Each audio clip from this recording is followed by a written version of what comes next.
Hello student, आपका स्वागत है आपके अपने YouTube channel Upendra daily study classes channel में। तो इसमें आज की इस वीडियो में क्लास 10th का चैप्टर नंबर तो नहीं है, इसमें हमारा जो अनसॉल्व चल रहा है मैथ का, इसमें पार्ट नंबर 2 है। कौन सा हमारा पार्ट 2 है तो डाल लेते हैं। ये इससे पहले एक और वीडियो बन चुकी है, आप उसको देख सकते हैं, पार्ट 2 है। और सेट नंबर 1 है अनसॉल्व, जो हमारा मैथ न्यू सिलेबस है, 30% सिलेबस कम हुआ है उसकी तरफ से। तो इसमें दूसरा हमारा जो अब पोर्शन चलेगा उसमें क्या कहा गया है आप देख सकते हैं। वह द्विघात समीकरण ज्ञात कीजिए, वह द्विघात समीकरण ज्ञात कीजिए जिसके मूल b-2a और b+2a हैं। तो इसमें कहा गया है कि द्विघात समीकरण को ज्ञात कीजिए जिसके मूल दिए गए हैं। मूल अल्फा प्लस अल्फा और बीटा होते हैं। तो अल्फा कितना दिया गया है b-2a, और बीटा जो है हमारा, बीटा इस तरीके से लिखते हैं तो b+2a दिया गया है। तो इसका द्विघात समीकरण बनाना है, द्विघात समीकरण बना। तो द्विघात समीकरण बनाने के लिए क्या करते हैं, एक सूत्र होता है। सूत्र क्या होता है आपको देख सकते हैं, यहाँ पर सूत्र लिख देता हूँ। x² minus alpha plus beta x plus के अल्फ़ा इंटू बीटा बराबर 0। यह हमारा सूत्र होता है। क्या होता है? यह हमारा सूत्र होता है द्विघात समीकरण बनाने का। किसका? द्विघात समीकरण बनाने का। तो ये सूत्र आपको याद करना है, ऐसा क्वेश्चन आता रहता है, बहुत इंपॉर्टेंट है। तो किस तरीके से करेंगे, बहुत ही आसान तरीके से बताऊंगा, देख सकते हो। तो x² का x² लिखेंगे, x² माइनस अल्फ़ा कितना है हमारा, अल्फ़ा b-2a है, b-2a। अब हमारा प्लस आएगा, प्लस अब बीटा, तो बीटा हमारा जो है b+2a है। कितना है? b+2a है। अब कोष्टक बंद कर देना है, x का x लिख लेंगे, प्लस अल्फ़ा इंटू बीटा। अब इनका जो यहाँ पर प्लस किया है यहाँ पर इंटू करना है, मल्टीप्लाई करना। किस तरीके से करेंगे देखिए, b-2a और b+2a। तो यहाँ पर देख लीजिए, इस तरीके से कर लिया। इसके बाद आपको क्या करना है, x² का x² लिखेंगे माइनस के, तो आपको दिखाई दे रहा होगा इसमें -2a और +2a, ये आपको दिखाई दे रहा होगा। यहाँ पर माइनस के ये 2a हैं और ये +2a हैं, इससे ये कट जाएंगे। तो यहाँ पर एक b ये बची, एक ये b, तो ये हो जाएगा 2b और x का इसमें गुणा हो जाएगा 2bx प्लस। तो आपको यहाँ पर दिखाई दे रहा होगा एक कोष्टक में a-b और एक में प्लस। तो इसमें सूत्र बन रहा है, एक कोष्टक में ऐसे कहते नहीं है a² माइनस b², इसका क्या होता है, एक कोष्टक में a+b और एक में a-b। तो इसी तरीके से इसमें भी एक में माइनस है, एक में प्लस। तो इसी तरीके से सूत्र बन रहा है। तो इस दोनों को करके हम इस तरीके से बनाएंगे, a² और b²। तो किस तरीके से करेंगे, ऐसे करेंगे, b² माइनस का तो 2a², तो ये हो जाएगा x², ऐसा ही लिखा रहने देंगे, माइनस के 2bx, इससे भी पूरा हो गया है माइनस। b² जब करेंगे तो b² ही रहेगा, b² माइनस 2 का करेंगे तो क्या हो जाएगा, क्या हो जाएगा 4a²। 2 का वर्ग करेंगे, यहाँ पर स्क्वायर 4 हो जाएगा, a का तो a ही रहेगा। तो हमारा ये जो द्विघात समीकरण पूछा था कि द्विघात समीकरण ज्ञात कीजिए, कौन सा होगा, वो यही होगा। कौन सा, एक बार मैं चेक कर लेता हूँ, यही होगा क्या नहीं।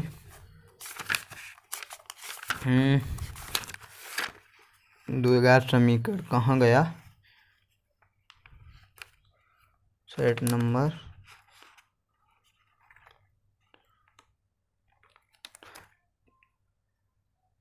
b² माइनस के 4a। तो इसमें दिया गया है कहाँ पर, ये यहाँ पर माइनस आ रहा है, तो x² माइनस के 2bx। तो इसमें यहाँ पर देख सकते हैं x² माइनस के 2bx प्लस, सही है, ऐसा ही है, यहाँ पर प्लस ही है, यहाँ पर माइनस है। x² माइनस के 2bx प्लस b² माइनस के 4a²। तो इसे कोष्टक में बंद कर सकते हैं, कोई भी दिक्कत नहीं है उससे। तो यही हमारा द्विघात समीकरण है, मैंने चेक कर लिया है, यही आंसर है। बिल्कुल निश्चिंत रहिए, मैं बिल्कुल अच्छी तरीके से बताऊँगा, आपके समझ में भी आएगा। तो अब चलते हैं अपने अगले सवाल की तरफ। तो अगला सवाल हमारा इसमें क्या है देख लीजिए। तो अगला इसमें हमारा ये कह रहा है, दो समद्विबाहुत त्रिभुजों के शीर्ष कोण समान हैं और उनके क्षेत्रफल 9:16 के अनुपात हैं। उनके संगत शीर्षों, कहाँ पर आ गया, यही है, हाँ यही है। तो उसके संगत शीर्ष लंबों के अनुपात ज्ञात कीजिए। तो इसमें अनुपात ज्ञात करना है, किस तरीके से करेंगे आप देख लेना। तो इसमें आप पर अनसॉल्व है तो अच्छी बात है, अगर नहीं है तो आपको थोड़ी तो परेशानी आएगी करने में। तो आप अनसॉल्व खरीद लिए मार्केट में जाकर। ओके, मैंने आपको बता दिया किसका अनसॉल्व खरीदना है, आप खरीद सकते हो। अगर अभी तक वीडियो को लाइक नहीं किया तो वीडियो को लाइक कर दीजिए। ओके, और चैनल पर पहली बार आए हो तो सब्सक्राइब भी कर लीजिए। तो इसमें ये दिया गया है दो समद्विभाज्य त्रिभुज। समद्विभाज्य किसे कहते हैं, जिसकी दो भुजा बराबर होती हैं। समद्विभाज्य क्या है, समद्वय मतलब द्वय माने दो, सम माने समान। तो जिसकी दो भुजाएं समान होती हैं उसे समद्विभाज्य कहते हैं। तो इस तरीके से कोई हमारे दो समद्विभाज्य त्रिभुज हैं जिनके शीर्ष कोण भी बराबर हैं, ऐसे इसे मान लीजिए ए बी सी, इसे पी क्यू आर। तो इसके शीर्ष कोण, ये वाला कोण हो, ये मतलब ये बराबर है हमारा 50 अंश, तो ये भी हमारा होगा 50 अंश। अगर हमारा 30 अंश ये है तो ये भी 30 अंश होगा, दो बराबर हैं। तो इसमें 9:16 के अनुपात हैं, उनके संगत शीर्षों के अनुपात ज्ञात कीजिए। तो ये हमारे इस तरीके से हैं। इसमें एक रेखा डाल लेंगे ए डी, इसे डालेंगे पी एस।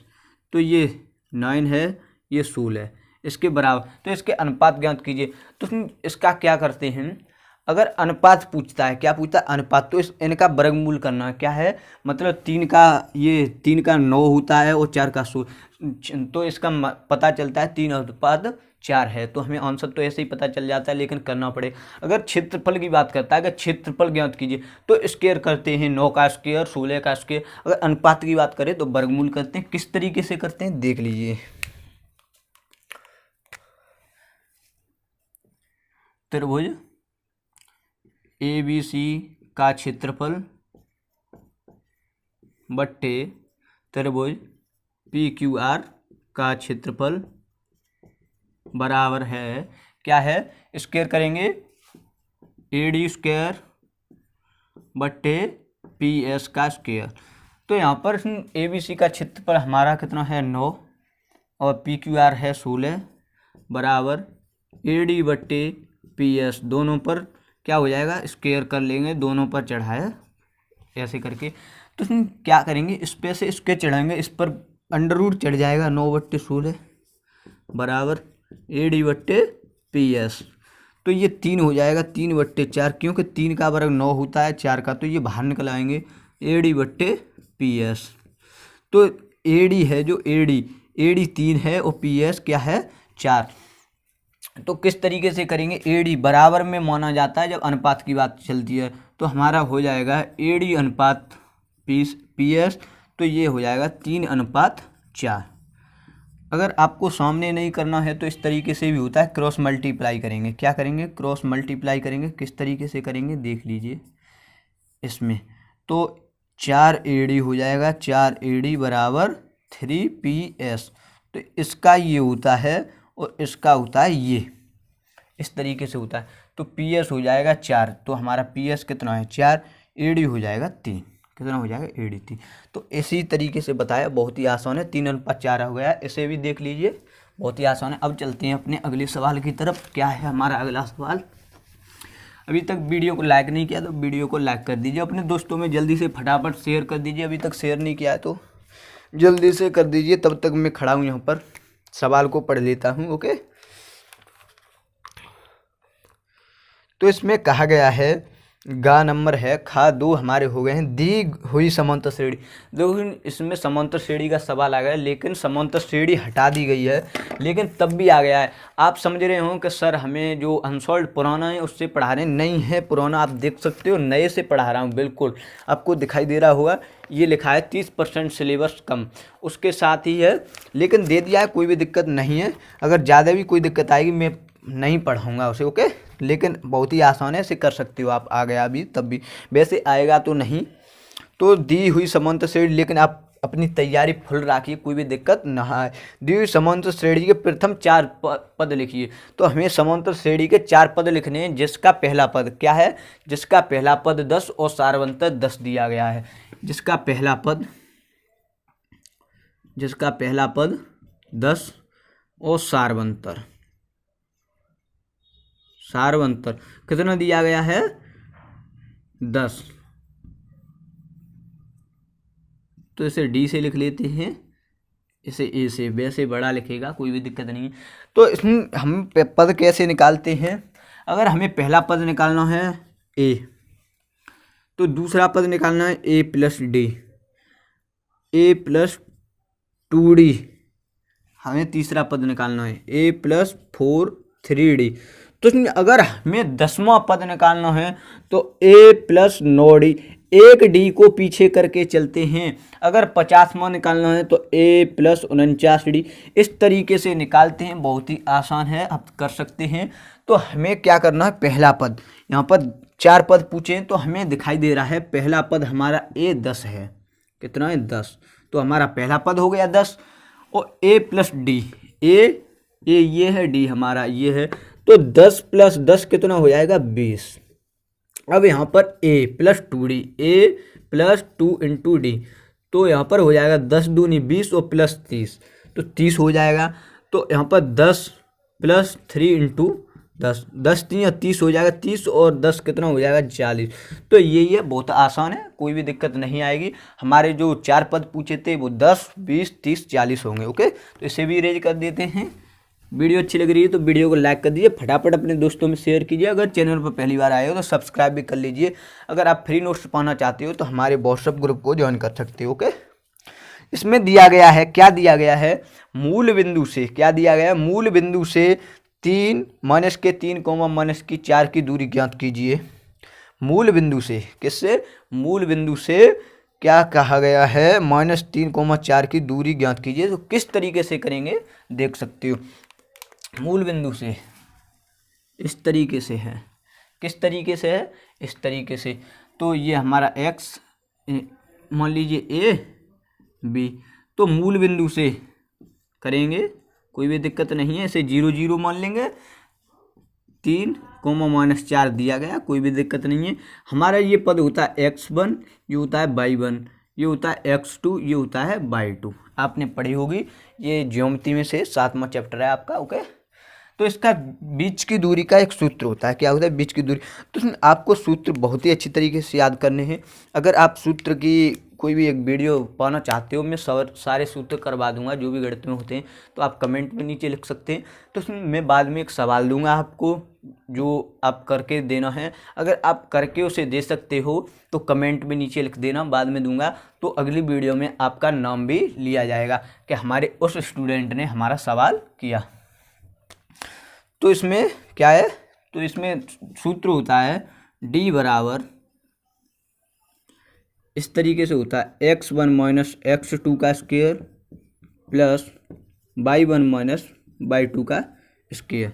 d बराबर लिखेंगे, हाँ, तो x1 है हमारी 0 है, माइनस x2 जो हमारी है -3 है, माइनस से माइनस प्लस हो जाएगा 3 का स्क्वायर, प्लस y1 0 है, माइनस ये माइनस प्लस हो जाएगा, y2 कितना है 4, तो इसके। तो इसमें यहाँ पर देख सकते हो x1 है, क्या है, x1 हमारी 0 है, तो 0 रख लिया। माइनस का चिन्ह है यहाँ पर सूत्र के हिसाब से माइनस, लेकिन -3 है तो +3 हो जाएगा, का स्क्वायर, स्क्वायर चढ़ा है, प्लस 0 है, 0 रख लिया। माइनस था चिन्ह में इसमें सूत्र में, लेकिन माइनस के 4 था, प्लस हो गया। तो इस तरीके से करेंगे डी स्क्वायर। तो 3 और 0 कितना हो जाएगा, 3 ही हो जाएगा। यहाँ पर कितना हो जाएगा, 3, यहाँ पर हो जाएगा 4। तो 3 का स्क्वायर करेंगे, कितना होगा, 3 का स्क्वायर होगा 9, प्लस 4 का स्क्वायर होगा 16, कितना होगा, d बराबर -9 और 16 को जब हम ऐड करेंगे तो कितना हो जाएगा 25, और d बराबर, तो 25 का जो हमारा वर्गमूल होता है वो 5 होता है, वर्ग, तो वर्ग होता है। तो इसमें लिख सकते हैं 5 मात्रक। तो जो इसका जो भी पूछा है, क्या पूछा है, तो वो 5 मात्रक होगा, 5 होगा। तो इसके मूल बिंदु से की दूरी ज्ञात कीजिए, तो दूरी होगी 5 मात्रक डायमीटर। ओके, इसे भी इरेज कर देते हैं। बहुत ही आसान था, लेकिन सूत्र याद होने चाहिए। सूत्र नहीं होंगे तब तक आप कुछ भी नहीं कर सकते। ओके, तो मैथ में सूत्र ही सूत्र हैं, बहुत ही आसान है मैथ। कोई भी और विषयों में भी सरल है, लेकिन आप कठिन समझते हो कोई भी दिक्कत नहीं है। तो इसमें जो सवाल थे वो मैंने करा दिए हैं। किस तरीके से कराए हैं वो देख सकते हैं। तो इसमें मैं आपको एक सवाल दे सकता हूँ, तो आपको करके देना है। मैं एक सवाल दे रहा हूँ, इसमें से लिख सकते हैं, आप नोट कीजिए अपनी बुक पर। एक आयताकार बाग क्या है, लिख दे रहा हूँ मैं यहाँ पर। एक आयताकार बाग क्या है, एक आयताकार बाग है जिसकी लंबाई क्या है, जिसकी लंबाई चौड़ाई से 4 अधिक है। क्या है, जिसकी लंबाई क्या है, जो लंबाई है वो चौड़ाई से अधिक है। तो क्या है इसमें, जो लंबाई है वो 4 अधिक है, चौड़ाई कम है और लंबाई ज़्यादा है, 4 अधिक। आप कर सकते हो 4 मीटर अधिक है, 4 मीटर, मीटर भी लिख लेना, 4 मीटर अधिक है, चौड़ाई से 4 मीटर अधिक है, अधिक है। अर्ध परिमाप 36 मीटर है। तो बाकी विमा ज्ञात कीजिए। यदि आयत का जो अर्ध परिमाप है क्या है, अर्ध परिमाप, अर्ध परिमाप, परिमाप तो जो 36 है, अर्ध परिमाप 36 मीटर है, तो इसकी विमा ज्ञात कीजिए। मीटर है तो इसकी विमाएं ज्ञात कीजिए। तो इसमें आपको ये क्वेश्चन है, आपको करना है। तो किस तरीके से करना है आप थोड़ा समझ लीजिए बेसिक तरीके से। ये क्या कह रहा है, अर्ध परिमाप। पहले तो आपको परिमाप का सूत्र होना चाहिए। तो आयत का क्षेत्रफल होता है, वो होता है आयत का क्षेत्रफल। क्षेत्रफल आयत का होता है लंबाई गुणा चौड़ाई। मतलब आयत इस तरीके से होता है हमारा। तो ये 6 है, ये 7 है, तो लंबाई हो गई 7। तो आयत किस तरीके से होता है, इसके आमने सामने की भुजा बराबर। ये 7 है तो ये भी 7 होगा, ये 6 है तो ये भी 6 होगा। लंबाई गुणा चौड़ाई, तो लंबाई हमारी 7 है गुणा चौड़ाई हमारी 6 है, तो 7 × 42, इसका क्षेत्रफल होगा 42। इस तरीके से हमारा क्षेत्र। और परिमाप किस तरीके से होता है, परिमाप होता है इस तरीके से।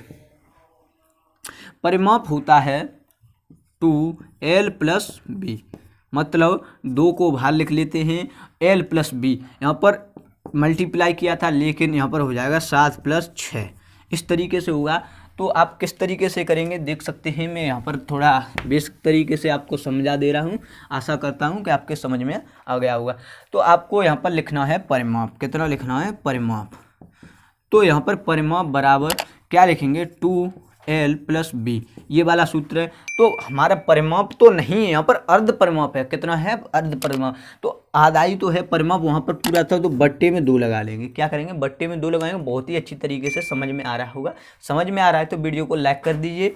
चैनल पर अगर पहली बार आए तो सब्सक्राइब कर लीजिए। अपने दोस्तों में शेयर नहीं किया है, फटाफट से शेयर कर दीजिए। ओके, तो अर्ध परिमाप है हमारा 36 बट्टे 2 लिख लेंगे, और 2l इसमें हमारा जो भी दिया होगा आप निकालना है। किस तरीके से निकालेंगे वो आपको ही बताना है कमेंट में। तो आप निकाल लेना है, किस तरीके से करना है मैंने आपको यहाँ पर बेसिक तरीके से समझा दिया है। अगर तब भी नहीं आएगा, मैं आपको कराऊंगा तो अगली वीडियो में कराऊंगा। ओके, टेंशन मत लीजिए। तो कमेंट में लिखिए, अगली वीडियो में आपका नाम भी लिया जाएगा। तो मिलते हैं अगली वीडियो में, तब तक अपना ख्याल रखना। जय हिंद।